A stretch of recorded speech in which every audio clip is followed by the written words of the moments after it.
Good afternoon, ladies and gentlemen. I just request the panel to come here and be here and we can open the discussion. So initially I was requested to make a little bit of a presentation on images and ideas as to what the business of practice or business of making an architectural office would mean. But I thought we'll extend more time to the panel rather than go through any visuals. So here. I'll request each of the person on the panel to make a small introduction of themselves and their practice and how they became what they are and why they want to be what they are. Ravindra?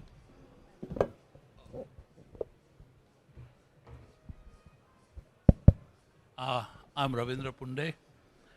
Me and my wife, we run a practice called Design Cell since 1987.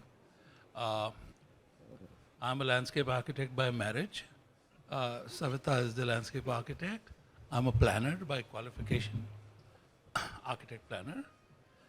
We both straddle two different worlds. We are deeply involved in academics, as well as we are kind of engaged in a practice, which is a reasonably sized practice now. So that's our history, and we founded a school of architecture recently, 10 years ago, and we are still in practice. So that's what it is.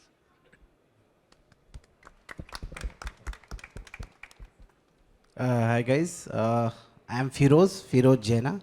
I am representing Akhil Ganatra here. So me, Akhil and 150 odd people do business for Clancy Global Consulting Engineers. We are here in the industry since last 20 years doing purely MEP and design services. So that's about me and company.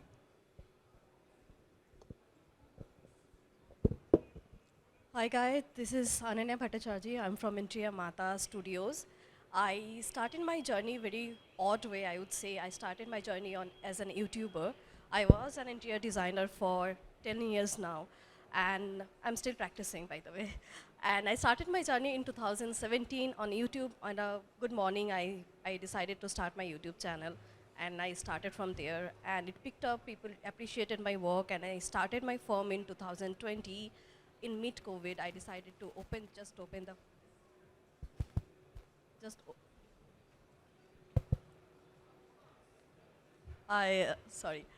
in mid-COVID, I decided to start a firm because a lot of people were sitting at home and they started realizing the flaws of their home. They started reaching out to Interior Mata, and that's when we decided to start practicing actually. And that is how it all started. Now we have projects all over India. We practice residential interiors mostly, and we are getting into commercial super soon. So that's it. Hi everyone, good afternoon. I'm Aparna Khemani, an architect by training. I'm the office managing director for Gensler in Mumbai. My career has been split half and half. I did my master's in the US, and in a blink of an eye, 11 plus years passed. So I practiced there, but I've spent more than that back here in Mumbai practicing architecture, and excited to be here to discuss business of design. Hi everyone, I'm Aziz from Established Design. We are a PR agency, PR, social media events, and a lot of ancillary activities that we do around the design domain.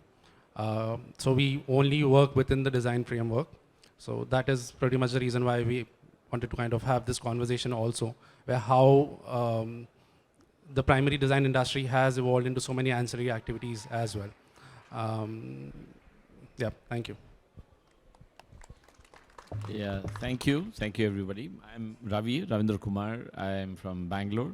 Have offices here, Bangalore, Pune, Bombay, Delhi, Hyderabad, Chennai. So we operate pan-India and also overseas. I also had the privilege to start RUST, Rigorous Urban Sustainability Training Program from Marlborough University in the United States. I was teaching for a short stint in Colombia, and that encouraged also for me to spread some of the academic potentials as to how we can look at practice and why practice need not be streamed as an idea of a business. So I think there was a huge dichotomous positioning. So today's topic sort of encouraged me to come out of that and introspect both ends. So I asked Ravindra Punde now the first question as to he being an established senior practice in the country and also being an academician. So how do you define the state of design practice in India? I mean, what must it format itself to be? Because architecture as an occupation has a place position of it being very reverential. It's a very different space that people recognize when you look at the 40s and the 60s, how modernism evolved the idea of practice. But over the years, after 70s and 80s, practices like Gensler and Skidmore Rowings in Merrill or Helmut Obasaka, Kasabam, HOK. So they have expanded rapidly and sort of made the idea of practice a corporate sort of entity. So there are two spaces to that mind. So what would you say with all your white hair? My white hair is because of something else. But that's something which I can speak in private later. But you know what? I think it's a very important question that you've asked. So there's a way I see this whole phenomenon. Post-91 liberalization, the economy, I hate to use the term, but nonetheless, let's say the economy opening up, and we also kind of getting into this trap of globalization, shall we say. I think that kind of opened up the scale of opportunities and therefore also the scale of practice and projects, right? That's one thing that happened. Also along with it, what also happened, certainly, not probably, is the fact that government started withdrawing itself from its responsibility to build infrastructure.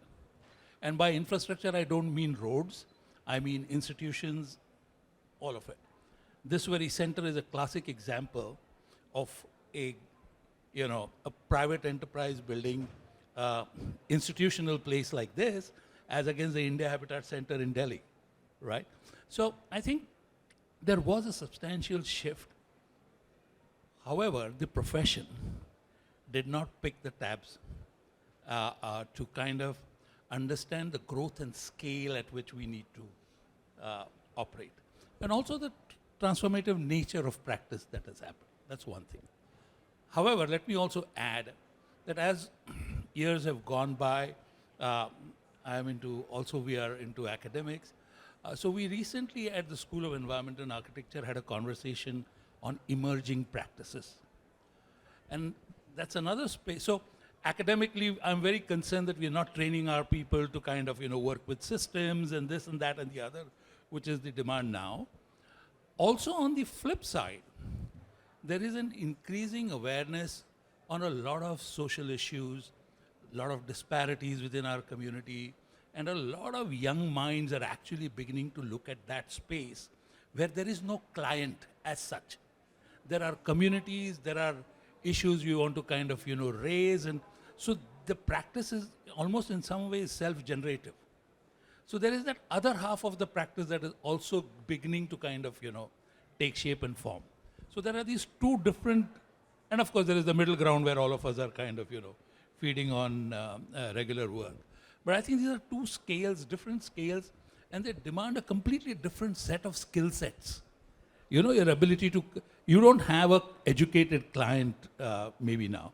If you're dealing with communities, you need to kind of have a completely different set of skill set, your ability to kind of present, get consensus, and all of it. So there's another set of skills that are needed. No, absolutely. I think the point is accurate that it is about collaborative groupism. It's something that you have to come together with a lot of specializations to build the kind of architecture or building requisites that we envisage today. But having said that, we were just talking about it as we had lunch together.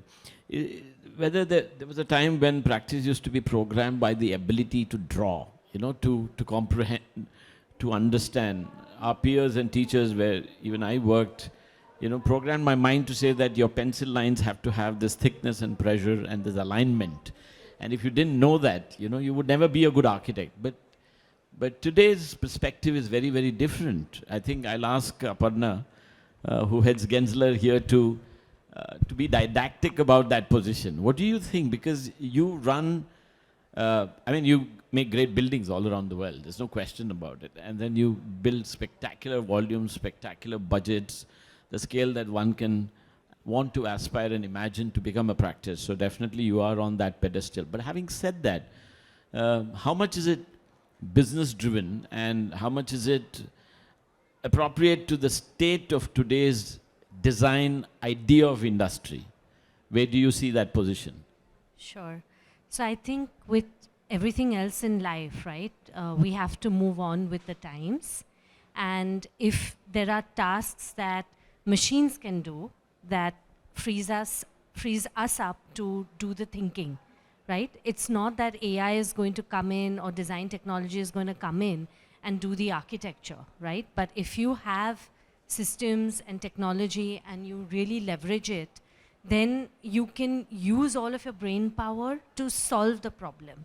And I think that is the point. Like, we're all using, the latest phones, etc.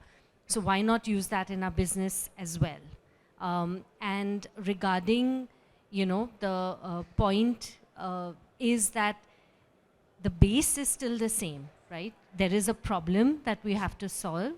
You have to really understand the problem, the brief, and you have to come up with a solution that not only solves a problem, but also future-proofs it, for a long period of time. And if we can leverage technology, it allows us to not just do our work better to a higher level, but also it allows us, if you have systems in place, it allows you to scale up and take on more. And, but at the core of that, you have individual studios. Like in our firm, we are over 6,000 people worldwide, 53 offices. But at the core of that, there's a, studio of 15 to 40 people operating like any other firm. But it's, so systemized that, you're a very local studio doing architecture. That's interesting that there seems to be an elephant of a system which runs the whole program, and you sort of coalesce with the whole system, but you're still being very creative in what you can do as an individual studio. That's very fascinating. And of course, how such a large organization of 6,000 plus people grows in momentum and on every quarter by an invisible kind of a system design that incorporates itself is fascinating. I want to ask Firoz, as Clancy Global, you've also grown very rapidly in a very short period of time, strategizing the nuances of what the industry needs and responded to that very effectively, as compared to houses where services was driven by families and capability individuals. But you have reprogrammed that idea as how you come together as a group to become an ability core. Can you comment on that as what is the design as an industry? Where do you stand and how do you see its position as a practice? Yeah, I'll take a bit longer time to explain this. See, when we started the operation in 2004 and 5, the entire industry was going towards IT. So all the engineers coming from the engineering colleges, my friends, went to US. So finally, who were not selected in US, who were not selected in UPSC or any government job, left out in the industry. And I was among that. Akhil was not among them. He was studying in the UK and Singapore. Now, that point of time, the entire MEP industry was null pani. All the builders are thinking they have one plumber his father was also a plumber, and his father was also a plumber, and he has done my Vilepale building, he has done my Andheri building, and his son is do my Bandra building. और plumbing में होता क्या यार? Pipe तो लगाना है, आगड़ पाचड़ થઈ गयो. And that how we try to establish what plumbing engineering is. And thanks to National Building Code of India 2005, which dictate something on firefighting. I cannot say thanks to the fire happening here. So thanks to the NBC, which dictate why kuch karo firefighting ke liye. Otherwise, earlier getting a fire NOC was giving some money below the table, right? But at least the NBC taught us how to be strict on firefighting. So plumbing is done and firefighting is done. HVAC. In mechanical, air conditioning is very much requirement. And there is very common phenomena. There's 150 square feet एक ton लगा दो, 200 square feet है 2 ton लगा दो, and that how you keep on adding machines and tonnage. Now thanks to the global warming, यहाँ पे have to add thanks. So people have now concern, यार उस जो हिसाब से tonnage बढ़ रही है, जो हिसाब से temperature बढ़ रही है, we just cannot keep on adding ACs. Do something on the thermal simulation, do something on the heat reduction, do something on the energy saving, so that the mechanical established. And of course, ECBC, Energy Conservation Building Code came out in 2004 and 5. And that time, the importance of energy saving came up, where we shifted on from the T5 tube light to bulb. Earlier, we remember when I was doing engineering, जब बारिश होती थी ना, तो कपड़े सुखाने के लिए हम लोग ना लाइट लगाते थे, हेलोजन लगाते थे कॉलेज, क्यों कपड़े कैसे सुखाएंगे? कैन यू इमेजिन 2000 वाट के 4 हेलोजन लगे हैं सॉक्स सुखाने के लिए. And in I brought up in A township, government township, okay, national aluminium company. हमारे पास इलेक्ट्रिसिटी की बिल नहीं आती थी, तो हमारे खाना हीटर में बनती थी. सो this way the energy were losses in the people who had money, and in the government there is no electricity at all. So this thing, maybe because of the globalization or because of the media, I can remember, तभी तो just I have completed my engineering, but energy saving topic came up. All this combined has helped us to establish what exactly MEP is. And thanks to my senior architects and the architecture team in the industry, who really made us realize, भाई तुम साथ में सब करना चालू करो. Because it was very difficult for them to coordinate so many people. MEP people were quite comfortable because उनको उनका business चलता था. So they guided us. I need MEP together. So that's really helped us to create MEP together. No, that I think it's a demand responsive kind of a situation, which programmed a lot of MEP consultants to establish larger practices, and the demand also kind of directed a kind of a requisite in a magnanimous way. When we look at the idea of design as product, photography, or design is not just about architecture. It's coming together of so many elements and verticals that actually bring about that sense of joy. So how do you see your industry programming the position of identity more than the opportunity or how you exploded because everybody wanted to make love to you? That's different. But how do you establish a system? So before I answer that question, I actually wanted to add to Aparna's bit on technology. Any industry, any business, be it design, be it any sort of industry segment, it cannot sustain if it's not up to mark with technology. So every time we are also, there are people in the team who are constantly on the lookout for new apps, new things, new technology, to constantly make sure that the team is up to date and working most efficiently in the domain. So be it the design domain or be it the ancillary aspects of design. I think technology, if you are up to date about technology, then you can reach your most potential. And if you're not, then perhaps you're kind of staying, or you're sort of not reaching your ultimate goal. Now coming to the brand identity part of design. Everything when it comes to brand identity, it starts with content. Okay, be it your company profile, be it your website, be it your Google page, be it your social media. Once that is done, be it your public relations, be it everything else. The crux of the root of your all these fronts for the company, which become your brand identity, is content. So if you were to start a design company today, if there are freshers who are looking to start a company today, they will put up information saying that, oh, I'll do great design for you. We are very passionate about design. We'll do quality checks and so on. But that is what everyone else is also doing. So you're not bringing something new when you are introducing yourself to the industry. So what we've seen over these many years in the industry, it's important to first create the content. When I say create the content, not for social media, not for website, but for yourself, where you are actually going out, doing work at whatever price points. You are a designer, you understand interior design, you understand architecture, you understand product design. The scope is phenomenal.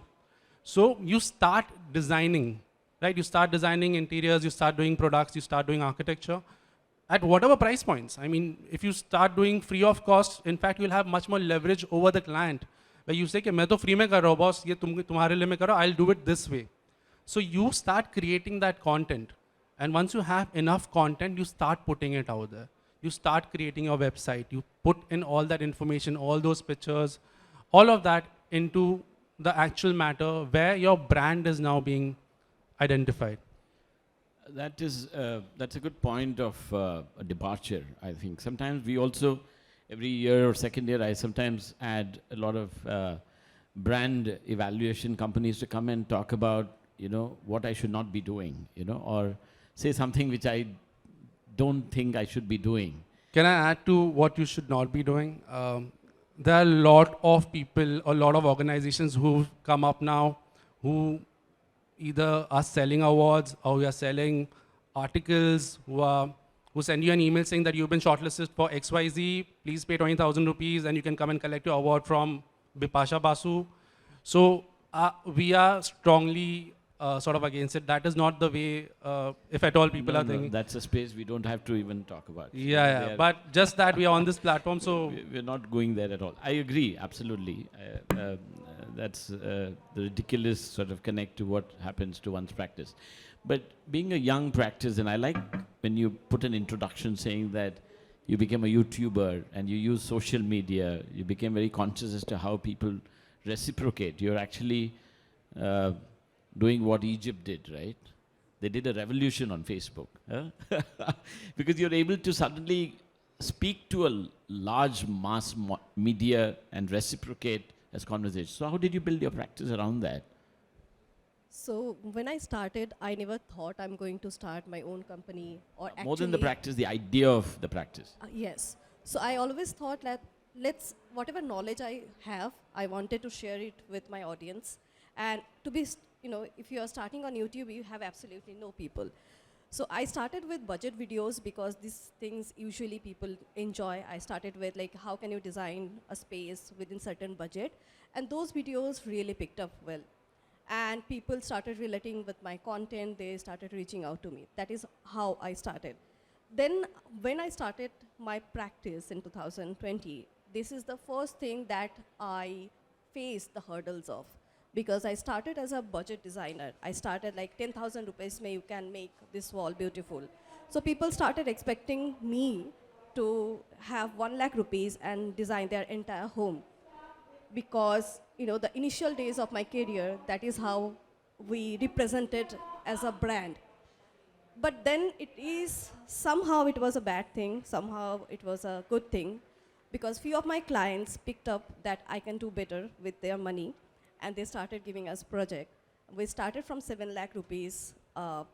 In 2020, we have projects worth of 2 crores, 3 crores today's day. So because of the aesthetics, because of what I believe in today's day, I made very sure that I am putting content that I enjoy. I am putting content that conveys the message that I want to deliver to my subscriber base and my audience and my future client. And I do that only. I just don't want to promote, I don't want to talk, I don't want to do anything that is not comfortable for me, because I know that will attract the wrong people to my channel, to my subscriber base, or probably my future clients also. So I want to put information which are related to my content, related to my personality, related to my business, and that is what I do. I think that's how the practice has become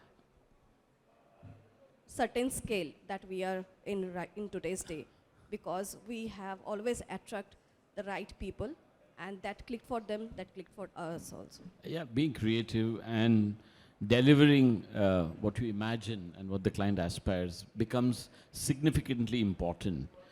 But in that nuances of how you actually create and produce what you can do, there is a position where every architect must become responsible, must recognize that there's a certain wedge that he has to support, whether it's about consumerism, whether it's about sustainability, whether it's a practice of what is ethical.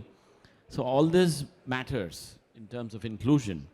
For example, when we were asked to design a campus here in Bombay as part of the competition 20 years ago, and we continued to work in different phases. The last of the buildings which I did build now has JP Morgan Chase sitting in that. It's 5 million square feet, very close here, Andheri, and it's a terracotta tower, the Nirlawn campus. And if anyone drives around it, they think, who is this mad fellow who's built this massive terracotta box in space, as against the Oberoi glass towers or the Hiranandanis and the Lodhas there. So sometimes it's very important for you to take a position to state that earth matters, and to stare at a color which is more pleasant than a reflective glass matters. There are some subtle things that materiality can produce. So therefore, it's very important to position yourself to a dictum that you believe and you want the rest of the world to follow its matrix, because it is being responsible. So, Ravindra, I ask you this question. How much has your practice evolved on the notion of being responsible and holding to your guts, rather than falling prey to what they call trends? You know, falling prey to what the client, circumvention would lead you to appear and disappear as a participant. Okay. So to be very honest, I actually at one time was thinking of putting together a presentation of work for soul and work for bread, right? And so I think the question is kind of anchored somewhere in that space. But let me just tell you, and this is a continuation to our lunchtime conversation. There are 2-3 things that I just felt in the overall conversation. That one is, it's important that branding can launch you. You know, branding effort can actually place you, and you may have a good head start, maybe. But end of the day, it's your integrity, your delivery, and your, of course, talent. And of course, if you have a little bit of luck on your side, you will succeed. And that is a consistent element, irrespective of whether you will become a brand if you follow the basics, right? This is what is our experience, shall we say. And so I think that is something which is very central.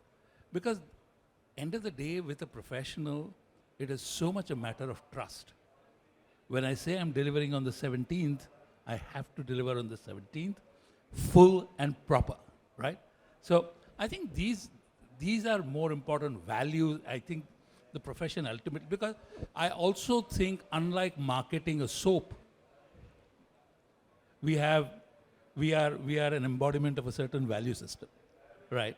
And there is a certain sense of responsibility, even to the product that we make, or a larger social responsibility, and therefore, all other issues about environment or whatever you may call it, or social disparities. We have that aspect, which is something which is very rooted in our profession, and so I think it's ultimately what is really very important and what succeeds. And I have to admit, like I think Rishikesh said, that maybe in your times that was the case. But I don't think it is so. It's a very fundamental value, and maybe Gensler can probably try and answer that your performance and your commitment is something which is very, very important. Branding can only take you thus far. That's it. I see your point, and the presence of media platforms, or the presence of people who manage your presence in the market space cannot be an idea of an independent organization. It has to come from the roots and from the way you dictate the practice and where you have arrived from. So, Can I add? yeah. So quite often, can you hear me? Hello? Quite often brands, designers come to us saying that they want to be positioned in some particular way. I want to be positioned as a green designer or someone who's doing luxury projects and so on. So what we try to explain to them is that it's not about positioning you. It's about you heading in that direction, and I'm only reflecting that on your front. So whatever you're doing, that is what you're creating your own position. I'm only reflecting that with all these activities through social media, websites, PR activities, and so on. So it's you who's positioning yourself. It's not that I am positioning you. It's an aspirational want for the practice to sort of drive itself together to that point. But having said that, here, how much has Gensler, been influenced by the idea of trends, or the idea that when you go to Russia, you have to understand the reciprocation of what maybe constructivism would dictate to build something like that? Do you reciprocate that way? Or do you have a macro sort of mind that controls the quality of delivery and design, as Ravindra said? What does it, really make you turn around to the trends? I mean, everybody wants to be sustainable today, accurate. Everybody wants to be green, and everybody claims, But then, when I see your practice, it's like 40 offices, right? It's so 50. I mean, it's so versatile. Yeah. There is, if I say what is Gensler, they know it's very international, they're very large, they are spectacular, big, and they do very big projects. But I can't get an idea of an image. Sure. But when I say Ravindra Punde, sort of I know that there is an architecture image to the man Yes. and the practice. So how do you position that idea? Very, very good question, actually. So Gensler also started as a 3-person organization about 49 years ago. It was Mr. Art Gensler.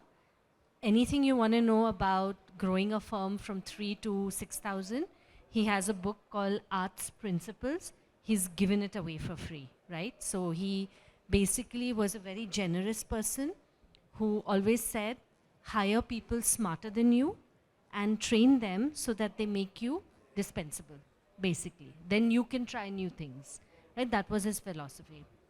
And definitely, we are not at all, I would say, stylistic. So, one building in a particular place will look very different from a similar brief in another geography, right?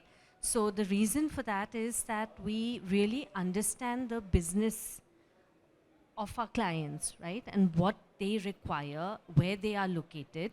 You cannot be global if you're not local first, right? So a project in India cannot be the same as a project in America or a project in the Middle East, right? Each of them is unique and different, and you have to respect not just the locale, but also who the client is, what their business problem is that you're trying to solve, and how you can create a space that will facilitate their business or the core purpose, whether it's an institution or anything like that. So yes, we do not have a style, and that's something that we keep telling our clients, that we will be making a project that is customized for you, your need, where you are, and what you need. And coming to the point about trends, right? Trends are not something that are frivolous, right? Trends are not something that are, okay, today I want to say that red is the new in color, right?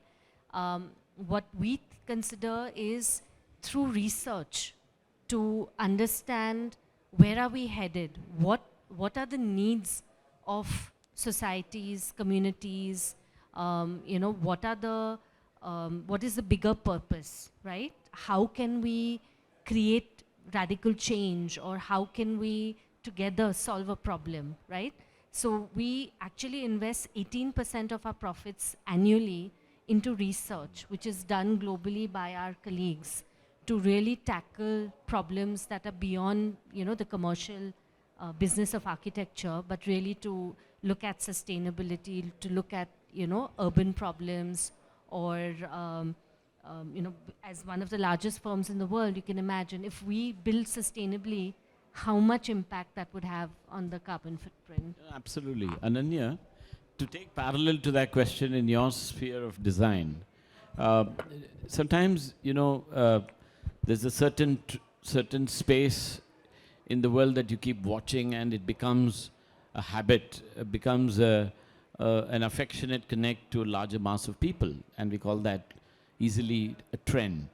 Uh, how has your face of design or your face of establishment as a practice changed uh, or evolved looking at what's the demand to you?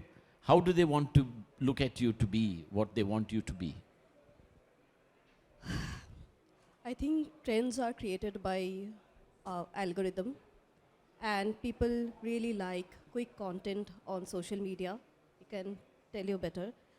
But these trends will make you a celebrity, but to become an architect or interior designer, to be an artist, you have to find your own space. And to have that own space, you need to have your own way of explaining things. So when I started, I was really bothered about all these trends going on social media because I wanted to become this, that, everything, to be honest. And I think being at that age, people who are sitting here can relate that we see so many content that we get influenced so much. We need to sit back and understand what we are not liking on the social media. And I realized that I don't like the trends because this comes and goes, and we are talking about sustainability. And sustainability means that anything that we are creating has to sustain for a longer period of time. So the trends are good for good quick followers, obviously making money, but in longer run, if you have to survive, like all of you are doing for 30 years, 40 years, you just can't follow the trends. You have to create your own space, own people, own client base, own projects. And you are talking about the building. I am absolutely that we still, that building was created how long ago? Uh, I've been building it for the last 20 years. I just finished the last phase, 5 million square feet recently. Yeah. I think a year back. This will stay for us. Like, I know your projects, and the moment this will stay with us for next 20, 30, 40, 50, probably 100 years, and we will appreciate your work.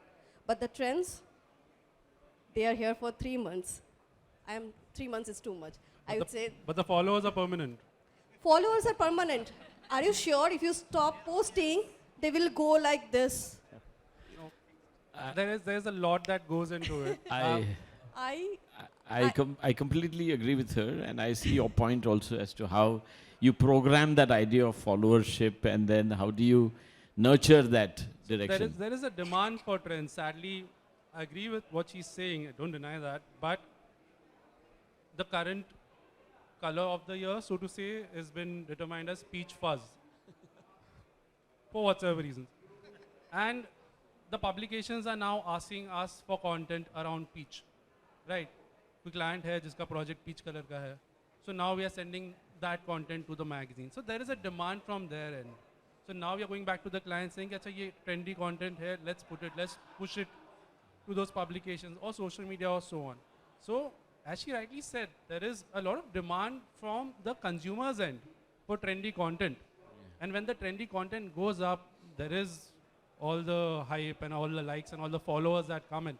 So as much as that is true, this trend aspect of it somewhere adds a little bit of spice and masala to the industry that somewhere, some point in time can get boring. So to keep the industry moving, all the ancillaries also moving, trends do give that push every now and then. It's the joy of the moment, and you can't defy that idea that it suddenly gives you that sort of position of ecstasy and orgasm because it's just that point of time. But I agree with what Ananya is saying and what Ravindra said also, is that there is a certain inner content that dictates, the caricature of that practice. You grow that reverence because there is that soul built within that whole space. And it's not something that succumbs to an aspirational connect of how you want to be with your people, You can't keep fooling your girlfriend all the time by being nice every time. You have to have that inner Sometimes I can still fool her. Right? So it has to be a balance between being genuine and being trendy. It doesn't go on for long.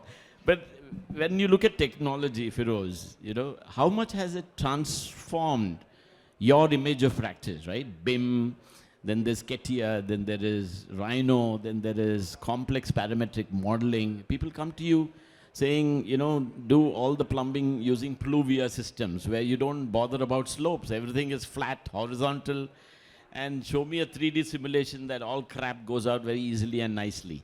So how much of technology has driven your practice phase of establishment? It is as good as common example, floppy disk, hard disk, pen drive, now mobile. If I get Walkman or radio, that way. MEP is entirely changed from mini drafter to the digital twin. The MEP industry is vast changing along with the technology, the models available every day. Now the digital twin is in the big demand of the industry. Consider how all the services can be come together. And everything like the HTP, we have new technology. Air conditioning, we have new technologies. Now we have solar system. You have in electrical, we have 0.25 watt per square feet per lighting load. So MEP is always evolving. But not only building the content of services or managing services, do you also collaborate with larger practices who have super big experts, seniors who are service experts in their verticals, and then collaborate on technology, support them on BIM, support them on... Yes, what the founder of Gensler is given guide, that also we follow. Hire the superior people and increase your business. So of course we get connected with more people who are experienced. Basically the technical people are not available. So you have to search them, the IITians, retired professors, they're really helpful.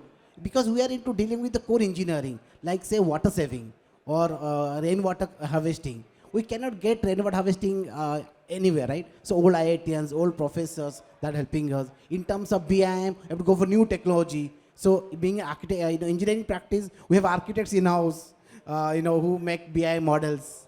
So that's the thing always we take help of. So that is also, that means to say in a way you are, I won't use the word succumb, but you do align to the practices of new technology. Yeah, Yes, the new changes that happens, what the world wants to recognize you to be and to be able, right? Definitely, as I said, we are taking architects in engineering because BIM model preparation is not a job of engineers. We understood digital twin might be the MEP is the content, but what MEP engineer cannot design. Like Sezad was here, sitting here, he's an architect and working for MEP modeling.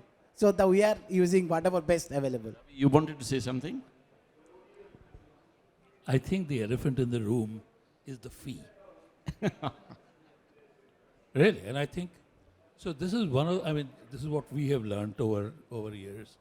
And of course, this is by success and failure constantly, is that if we as architects, okay, I'm talking particularly about design, if we don't recognize real market costs of our existence, we will not have we will not demand the right kind of fee, okay?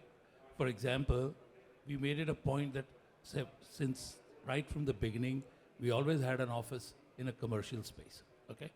Because we just wanted to get, because I don't know whether you're familiar with Delhi, it used to be a nuisance to be in a residential building and then being harassed by all of them. So for more for that.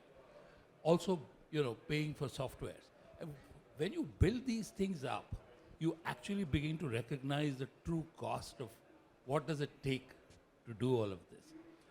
And that's when I think we all begin to buckle, because there is someone else in our practice who is also, maybe for whatever reasons, doing it at different costs through whatever means. And I think the problem then becomes kind of, scaled up, that you cannot then use new technologies, you cannot then use, you create a trap for your own self in some ways. And all of it actually roots around one very simple problem, that we don't want to say no to a client because the fees don't work. And I think that's one of the biggest problems with all of us, most of us. Absolutely, because, even in two verticals of practice that I manage, sometimes I'm talking to clients and I say it's going to cost you 350 rupees a square feet. and I'm not going to compromise or run down because I know the period of time and the kind of people that has to be operating on the project and the expertise that you need to add has to be super qualified. You know, as compared to a very large volume job where you're doing 2 million square feet and you might put 38 rupees on the table or 40 rupees on the table, and they tell us, oh no, there are international practices who are ready to do it at 20% lesser, so we don't care. You know, and it's not that you have to look at my face or my physiognomy and then appreciate for my time and presence or my architectural content that I have driven all this time. We deliver because I'll give you an example, like for what Ravi was talking about. A project like Wipro, which we built in Bangalore, it's almost around 50 lakh square feet, which was built at one shot. So we told the client, you have to wait 6 months to float the tender, and I'll give you 100% drawings. So we gave him 1,800 drawings. You know, Gensler was also involved in one tower for the interior design. So you know about that Wipro campus I'm talking about. And then we made, like Bhatia said, we made everything in terracotta, not in rabbit fur. You know, so it's a beautiful article that all of you should read by Gautam Bhatia on everything in rabbit fur, you know. So we said everything is going to be just natural as structure and terracotta. And they agreed to do that. And we built this 50 lakh square feet of built space and 30 lakh square feet of parking with more ground as green than there was ground as green. And the client, we could manage to convince the client with so many meetings and pushed him hard, Hari Hegde. And he stopped gap for 6 months and then we delivered 100% drawings. So, but as a practice, it became an evolution for us to also understand the possibility to do something like that and magnanimous. And then the contractor just gave one number, you know, as a lump sum, and he said, this is what it will mean. So it is possible as long as you push your foot down and say it's possible. So how much do we do this? As a conclusive remark, I ask all of you, how much does your epistemology arrive as priority to what the trend is that is facing you, and how much do you succumb? I would like to open this discussion. Maybe Ravi, you want to start with that, a reaction to that comment. Well, you know, as I said, it's also in the nature of your practice. For example, if you're doing a hospitality project, I cannot say that I'll have my own style, to hell with you kind of thing, right? So there is a certain trend that you need to kind of to respond to. But I think there's also space for you to interpret that that condition. So obviously, every practice over a period of time develops its own culture, right? And I no matter what, irrespective of you cannot, after so many years of practice, you cannot be a person who could be doing everything for whatever is the fashion of the day, so to say. I think it does happen that you get anchored in some basic principles which you have worked for over the years. So I don't think it's really that clear and sharp. Yeah.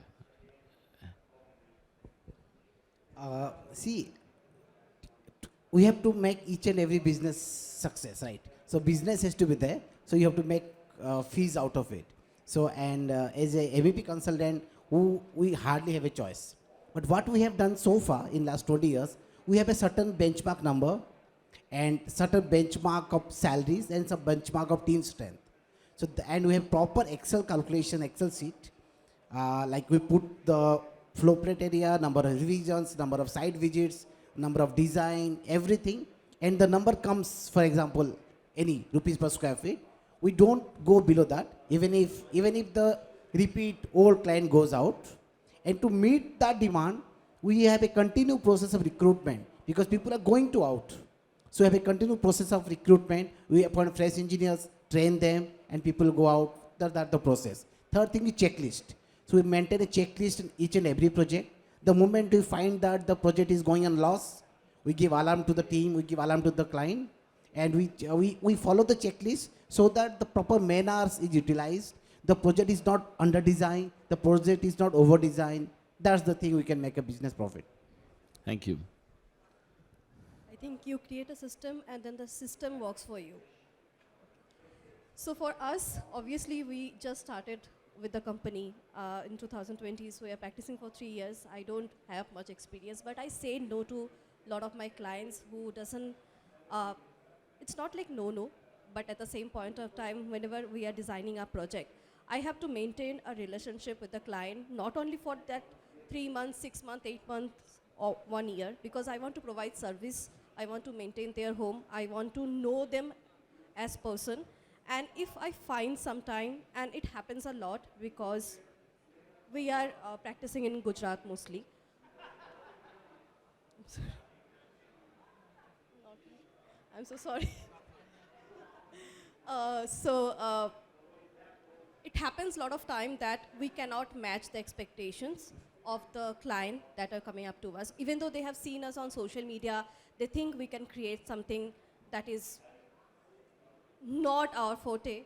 Sometimes we have to understand our capacity, we have to understand our choices, and then only I can deliver what they are asking for. So I made sure that I say no, and I try to direct them to the right direction. Whoever is doing such projects, such aesthetics, I usually point them out to, you can go there and they will help you out. I have built this system, so we don't say no to the client, we just say we are not the right person for you. So you won't be Gaga wearing that whole flesh dress No. just for the trend.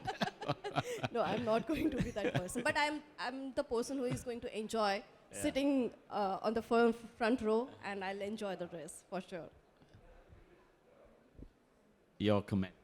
Yes, so very early on in my career, one of my mentors, when I was learning business development and all of that, he said, we're in the business of architecture.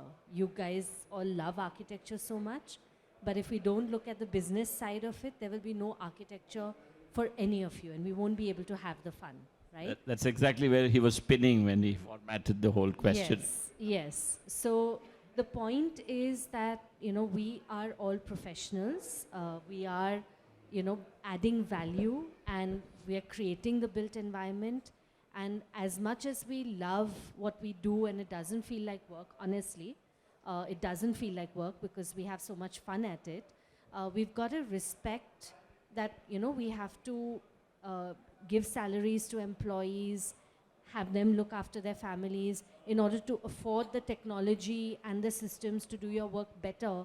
It all comes at a cost, and you have to cover it. And you just have to do that, and clients have to respect that and appreciate that if they want a good outcome, this is how much it is going to cost.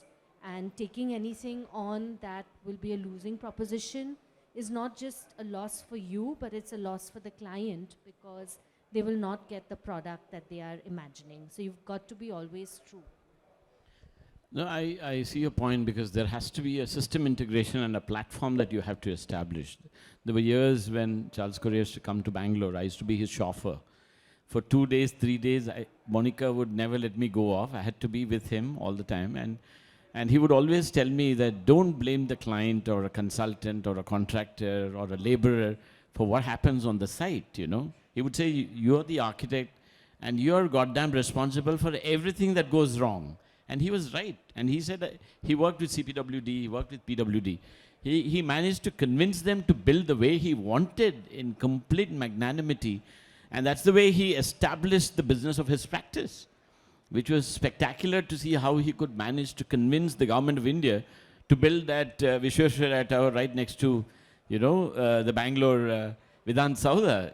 That was such a modern kind of a position of statement to do a paradigm shift to the country in terms of what they saw as architectural idea of style and trend. And it was very important. I was completely in awe with that argument. And I think sometimes the business of practice becomes larger than you, becomes larger than your space and presence. Like Norman Foster sold Norman Foster to Norman Foster Foundation. Now the practice is much larger than Norman Foster himself. Or like Richard Meyer was thrown out of his own practice because he was very awkward with his women. But still the practice runs as Richard Meyer's. The business of practice is very strange, that sometimes you program and then it takes a different animal instinct to move on. How do you program that as a conclusive remark? I think that the industry is doing fairly well. There is enough work happening for designers, architects, as well as ancillaries of the industry as well. So your public relation executives, your photographers, your journalists, they are all doing, there is enough share of the pie for everyone. Um, if you want to sustain with your integrity intact, I think it's not difficult. It's not at all difficult. You can sustain. It's up to you to decide how far you want to grow as a company, as an agency for us. And then if you grow that far and you have to sustain that now, right? So if you're compromising on certain integrity right now, you're growing, then tomorrow again you reach a certain space and again you'll have to compromise on certain integrity because you have to sustain that level of a company now. So my thought is that you reach a certain space and you are comfortable, you're having fun, you're making enough money. That is pretty much it. Absolutely.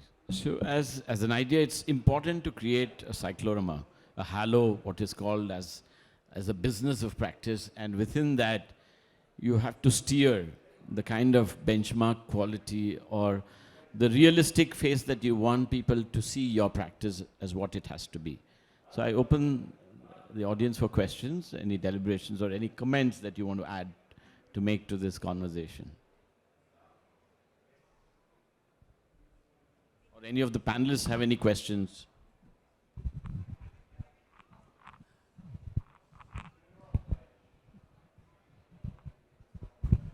So I wanted to know, were there any legal challenges ever in what you wanted to do and then you were succumbed to these kind of pressures, legal challenges? So there is always a public-private conflict happening. So some things that you wanted to do but couldn't do.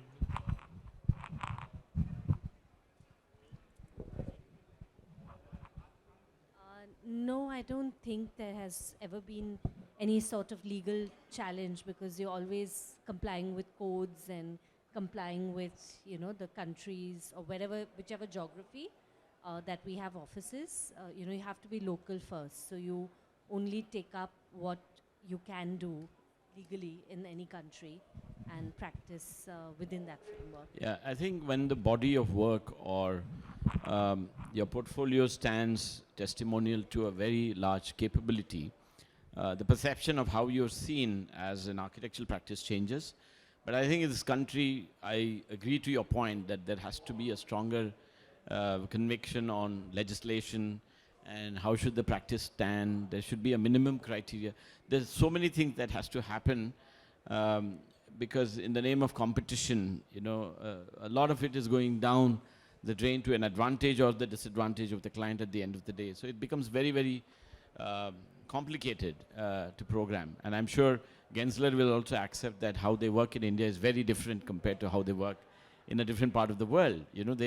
Their costs and their notions of how they can make a client correlate to them and work with them, they have to do different things in a different way.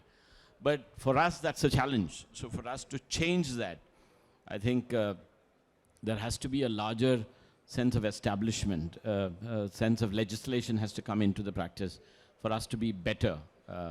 And we have a lot of legal positions and situations where there is that didactic moment where you're not sure, you're not clear, the law does not define things well.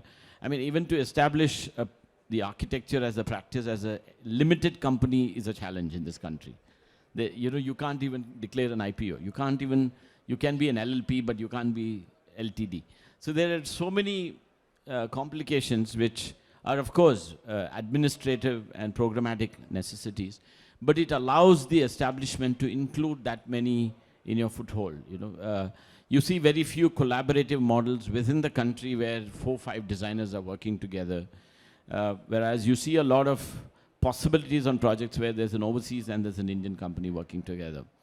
And also practices which align itself from many, many years, having worked with very large-scale projects, get imbibed within their practice a methodology to deliver.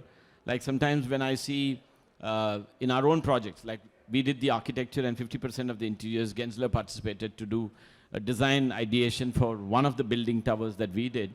But when I see documentation, and I'm quite flabbergasted to see the quality of documentation that arrives out of such a practice.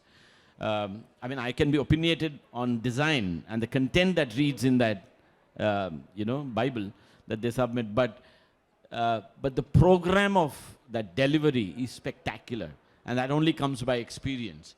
I was just talking about my time when I used to very shortly worked with Anantaraje, you know, every drawing package in butter sheets was like something that we protected very dearly because it was a craft. You know, we spent hours together drawing every line with different line weights. And I still draw today. If you look at my Instagram, there are more sketches than projects. And if I don't draw for at least 4 hours, you know, there's no meditative space that is left for that day. So I'm saying that habit, you know, grows into a practice media. So I think content is different, but the program of delivery is different. You know, so I think that a lot of Indian practices have to understand to evolve.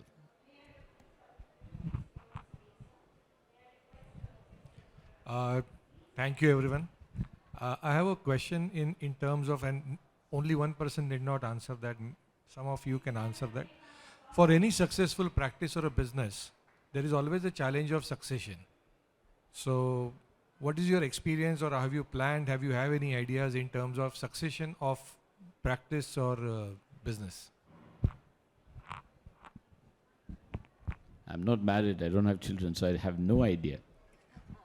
Precisely my point was, it is the succession did not always come down in family. There can be another way also. That's what my point was. Totally, totally. So Art Gensler passed away year before last, but maybe 20 years before he passed away, he gave the reins of his company to two co-CEOs, and they were co-CEOs. So we have a co-leadership model. So it's not one person at the helm, but it's two. In every office, in every studio, it's always two people, right? And those, you know, co-CEOs recently gave way to the next generation of CEOs who have just onboarded, and they've become co-chairs. So you're absolutely right. You know, it doesn't have to be the bloodline. You know, it is people who have the passion, who are really, you know, imbibed in the values of the company, and people who inculcate that in the next generation. That's how you create a legacy.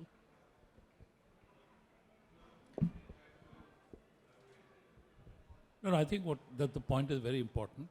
I personally think that it's very important that you structure your organization in a manner, and particularly when in practice, when you're about 40, 45, as if you're the founder, I think you may want to begin to inculcate a second level of team that can begin to share your responsibility in a far bigger way than this thing.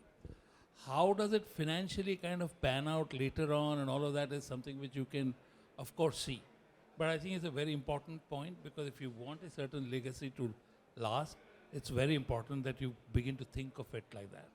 Also, I think it's there is a flip side to this in India also, is that in many organizations, people come to work and they see there is a point till which they kind of want to stay there to learn. Beyond a certain point, if they don't see any growth for themselves, they just simply kind of laterally shift out. And I think those conditions need to be created within organizations, that people get an opportunity to grow within the organization and be themselves, you know, more important that way. So you're absolutely right. It's a very, very crucial aspect. And we all forget it when we are in our 45s and 50s, because that's when we are at the peak of our practice and we are not thinking about the future. We want to kind of crack it now, you know. So it's a very important aspect that you kind of raised.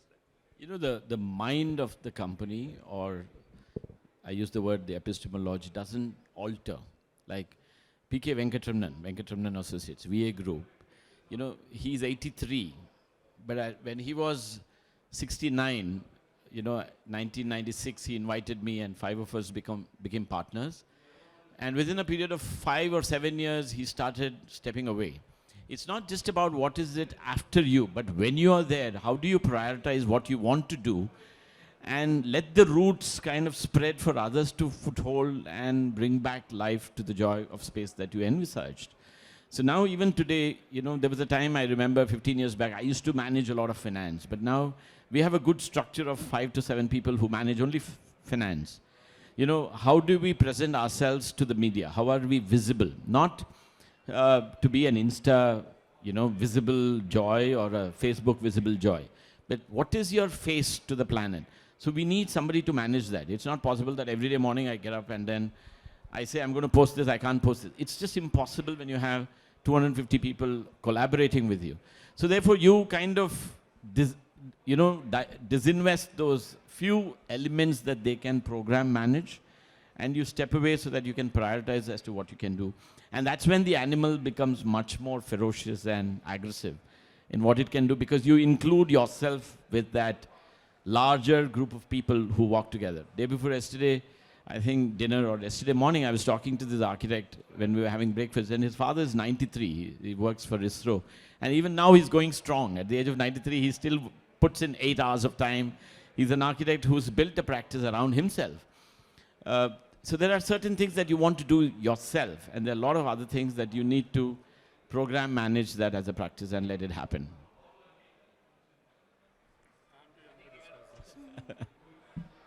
Yeah.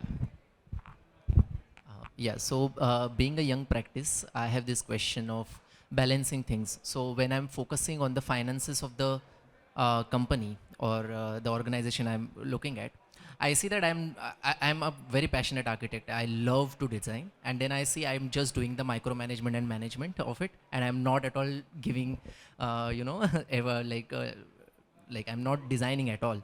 And then I think, okay, no, I don't want to do that. Now that I'm focusing more on the design, and see my finances are going out of my hand, and then I'm just keep balancing it. So sometimes I'm in survival mode, then sometimes I'm working for my soul. Again, I'm going into survival mode. So somehow you all have been through this something, and how to balance it, and like that is my question. Outsource it. Don't. That's not your expertise. Don't do it. Outsource it. That is my opinion now. I have a very clear answer for you, my dear friend. You can give me some consultancy fees also. You prepare one checklist. You prepare one checklist for yourself. How much time every day you want to give for your passion, and how much time you want to give for finance, and how much time you want to give for business development. The moment I totally don't agree outsourcing the finance, because that is your bread and butter. The finance you cannot outsource. If you outsource BD, the guy will take over your business. And if you outsource your engineering or your architecture expertise, then you are out of nothing. So please make a checklist, distribute your time among yourself, and give best what you can give. After that, some parts within the checklist which you want to outsource, then outsource. But the core, everything you should keep with you only. So let me just add to your question that at times you're working for your soul, at times you're kind of looking for your money. That is the balancing act, by the way. Okay, that is the balancing act which you do. But I want to tell you something else, and which comes from our own story and experience. One of the clients for whom we were working was a Marwadi gentleman, and he told me very clearly. He said, Ravi, you guys will design something, you'll take the fees, and then you'll go buy a motorcycle, और फिर उसको घूमने जाओगे, वो सारा पैसा खत्म करके आओगे, फिर मेरे सर पे बैठोगे कि अभी फीस देना और. You know? So basically what he was trying to tell me was that money is a different matter. Right? I don't know how to balance it, right? I think that balance will automatically stabilize over a period of time to a certain extent. But let me assure you, at this time, you might be worried about a couple of lakhs. A little later in life, you'll begin to worry about a couple of crores. But that's about it. So the problem doesn't disappear, okay? So it's always there. But having said that, it's very important that I'm just kind of, advising you on another side, that look at your wealth and wealth creation and wealth sustenance as another act. Don't mix it up with your practice. That's something which I learned very early in life. Not that I did very much with it, but still I think it was a fairly sensible advice that I got personally. You have to know how to read a spreadsheet. It doesn't matter if you don't make the spreadsheet. You don't have to sit and do the spreadsheet. But you need to understand how to read a spreadsheet. I think, and you have to be a jack of every wedge and excel in what you can do as best. And at that point of time, I think if you're smart and good, nobody can stop the world from grabbing you. If you're gorgeous and a hot man, the girl is going to hit on you. So it's like that. I had a student who now is one of the partners at Zaha Hadid Foundation. Bhushan's son from Mysore. And this guy, in a very early age, got into technology, got into the mathematics, got into the idea of, negotiation. And now he's a partner. He's very young. And he sits in the Zaha Hadid's, studio as one of the directors, directing design and programming finance and doing parametrics. So it is possible. At the end of the day, I think your pencil is your weapon. And as long as you know how to exercise it right, you'll be a smart ass. Thank you. Question? Yeah.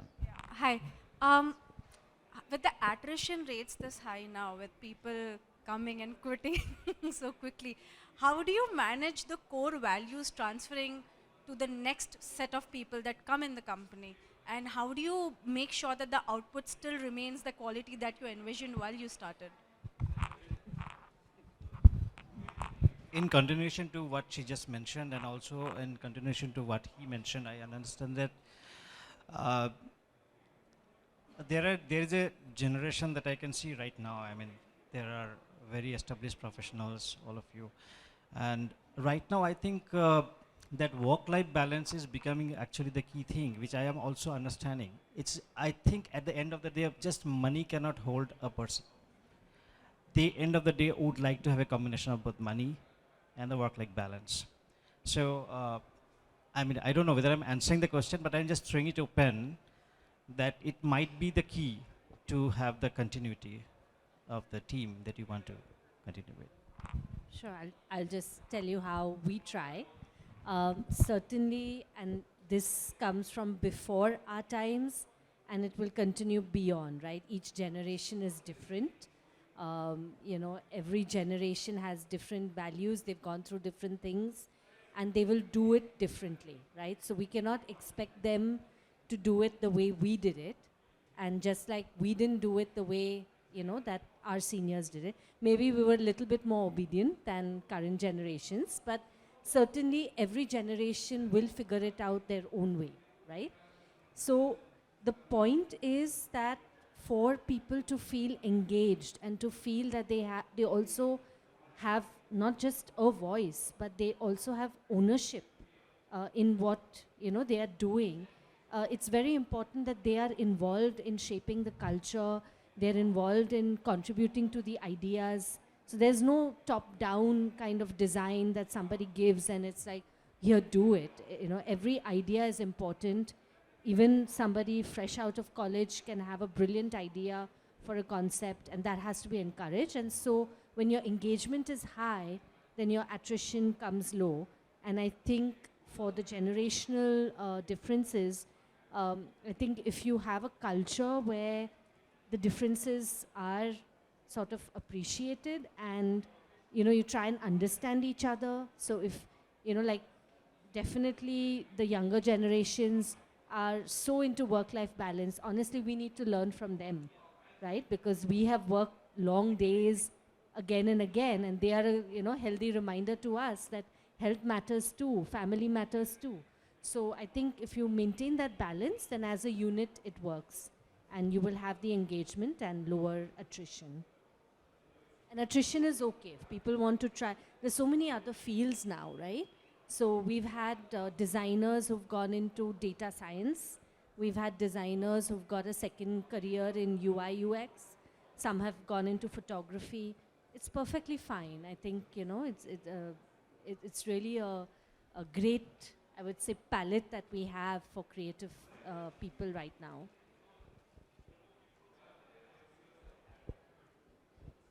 Obviously, I have many things to say about this. So let me tell you one of the first. So I have a very close friend now, but he was my client, who actually started the IT movement in India.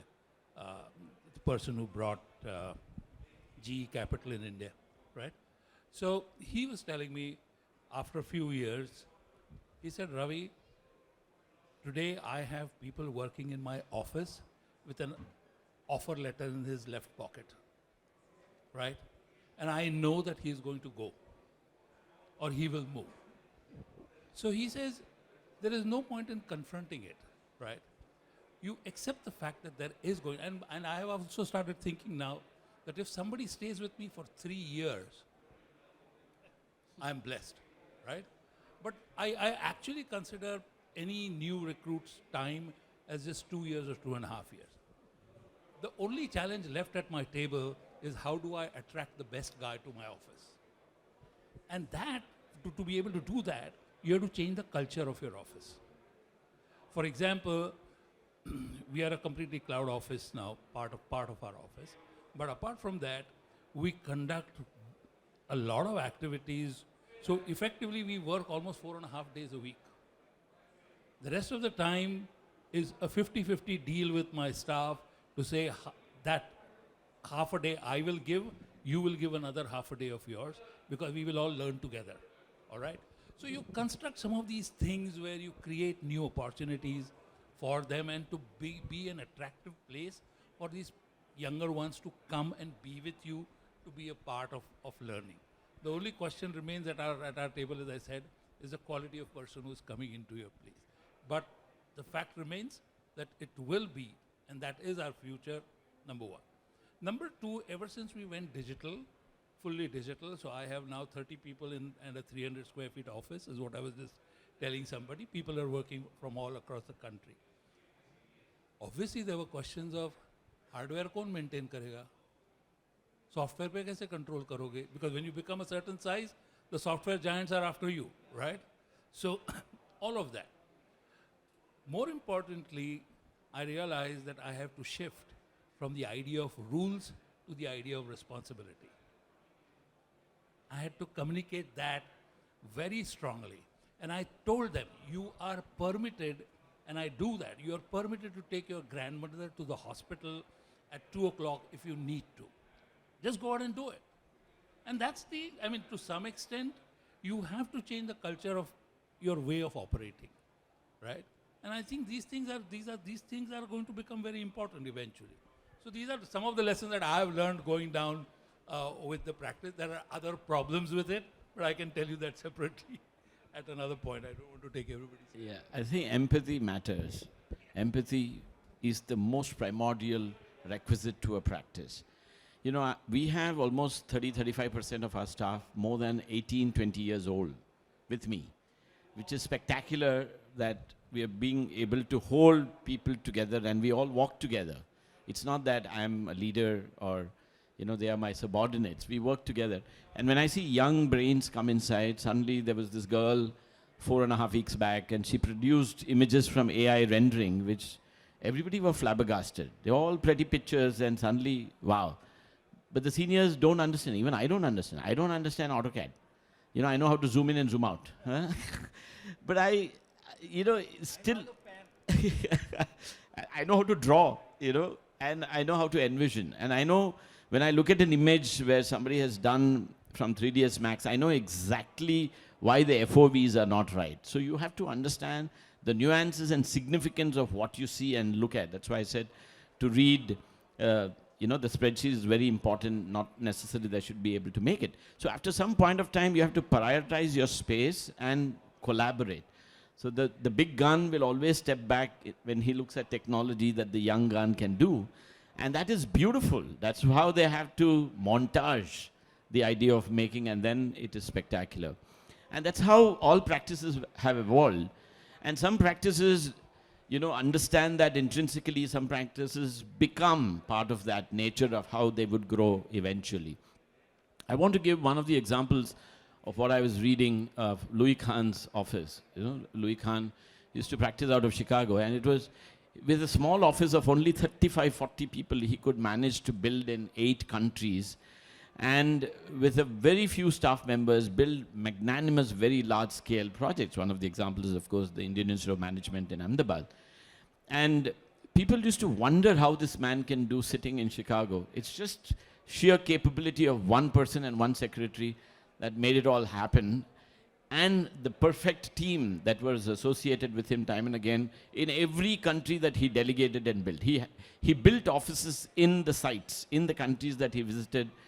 And he knew the significance and the nuances of building that space mine.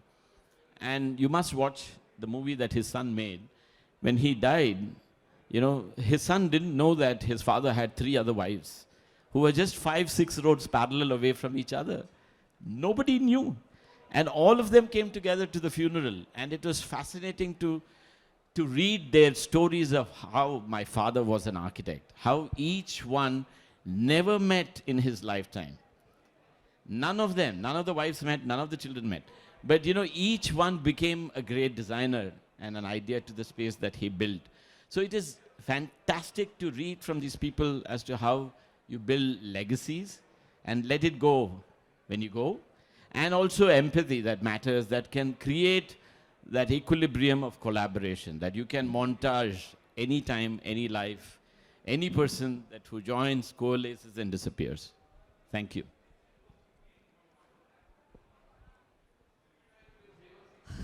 So I would say that a person who is working for you, with you, I would say, for a day, 8 hours, 9 hours a day, you just can't say that I don't know this person. I don't know what they're going through. I just don't know about anything about them.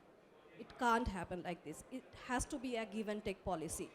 Whatever they are giving to you, it's valuable because you are building a company out of it. Definitely on it, because without them, you cannot just work alone and build an entire whatever organization you are building. So you have to know that person and understand actually. And as you said, empathize with it. I have people who have joined in my organization, females, who got pregnant really quickly, but we have given them all the facilities that they should get after working 3 years in the organization. Because as a human being, I understand these problems may occur. And sometimes we plan it, sometimes we don't. But you have to understand the other person so that also they can provide you their best. So that is how I have people who are, sitting, some of them are sitting here with me. They are here for 3 years, 4 years, 5 years, since we started as a company, as a social media journey. And I think the core team really important. If you have a very strong core team, then they can train the next generation. So the hierarchy is important, the generation is important, and also we do have an open office system. So I do sit with all of them. I don't have a certain space in my office. Wherever I feel like sitting, I just go and sit there and sit next to the person and just interact with them for the day and create content for that, projects for that day. So this is how we work. I think it works for us, probably will not work for you or anyone else. We created a system that worked for us, and I realized the flaws of it and improved it with time. That is how I think for you also you asked that question. I did another thing I wanted to mention for that second, that I realized that there are a few things I'm really good at, and there are a few things that I'm not good at and I don't enjoy doing. So I realized that thing I am enjoying doing, I'll continue doing it, and the thing that I don't enjoy, that I will definitely hire people to do those things for me, like hiring, the HR services. Finances, you cannot outsource your finance, it has to be inbuilt. If you hate it also, you have to understand it, because that is how you're going to sustain. But other than that, other system works perfectly. Thank you.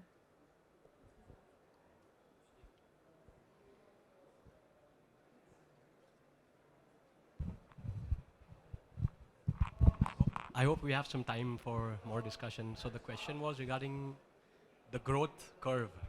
So as you mentioned, you went from 3 to 6,000. So what was the, like at the onset, what is the thing that elevates you from that, like you go this way rather than go flat out? So was that, what's the spark basically? That's what I wanted to ask all of you. So I think I'm not Art Gensler, right? I didn't build this, but I think it is what he always told us and what our seniors in the office tell us and what we tell the other people, which is hire someone smarter than you, really empower them, let them shine, let them feel like it's their own, and it just happens, you know. But of course, we do have core principles that we live. They're not principles just to put up on a wall, but it is, you know, things that we really live by. And, you know, people who are in our company, they also become ambassadors for that culture, and that's how it, you know, grows. So it happens very organically, and I don't think we've ever gone saying that, oh, we want to be in this country and this and that. It's happened very naturally because there has been a client that has taken us to a certain geography, or there has been an employee that has gone to a certain place and started it. So at the end of the day, it's all about people. It's your clients, it's your employees. So thank you, panelists, and thank you, audience, ladies and gentlemen. It's been fascinating. There's no answer to this discussion.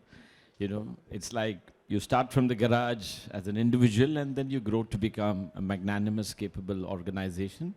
It's both destiny and individuals that make that mark. Thank you.